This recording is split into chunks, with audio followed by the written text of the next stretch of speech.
পাঞ্চেত পাহাড়ের পাদদেশে শাকাম্ভরী কারখানার সংলগ্ন এলাকা থেকে বৃহস্পতিবার সকালে দুটি অসহায় কিংফিশার পাখি উদ্ধার হওয়ার ঘটনা সামনে এসেছে।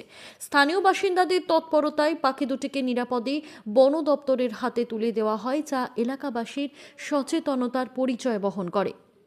পারবেলিয়ার বাসিন্দা ভোলা ব্যানার্জি এদিন সকালে কর্মস্থল থেকে বাড়ি ফেরার পথে ওই এলাকায় পাখি দুটিকে লক্ষ্য করেন। কাছ থেকে দেখে তিনি বুঝতে পারেন পাখি দুটি অসুস্থ বা বিপন্ন অবস্থায় রয়েছে। দেরি না করে তিনি সেগুলিকে সযত্নে উদ্ধার করেন। এরপর তিনি পাখি দুটিকে নিয়ে যান হিজুলির বাসিন্দা মিলন দত্তের কাছে। পুরো বিষয়টি গুরুত্ব দিয়ে মিলন দত্ত তৎক্ষণাৎ বন দপ্তরের আধিকারিকদের খবর দেন, যাতে দ্রুত প্রয়োজনীয় ব্যবস্থা নেওয়া হয়। খবর পেয়ে বন দপ্তরের কর্মীরা ঘটনাস্থলে পৌঁছলে মিলন দত্ত তাদের হাতে পাখি দুটিকে তুলে দেন।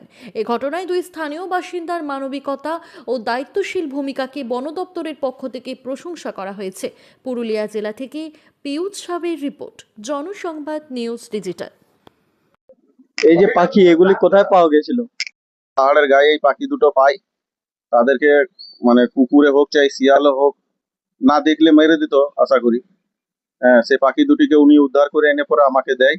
আমাকে বলে যথারীতি এগুলা ফরেস্ট ডিপার্টমেন্টের হাতে তুলে দিবার জন্য, তার জন্য যাতে জিনিসটা ঠিক জায়গাতে পৌঁছে, তার জন্য আর জনসংবাদ নিউজ তোমাদেরকে ডাকা হয়েছে।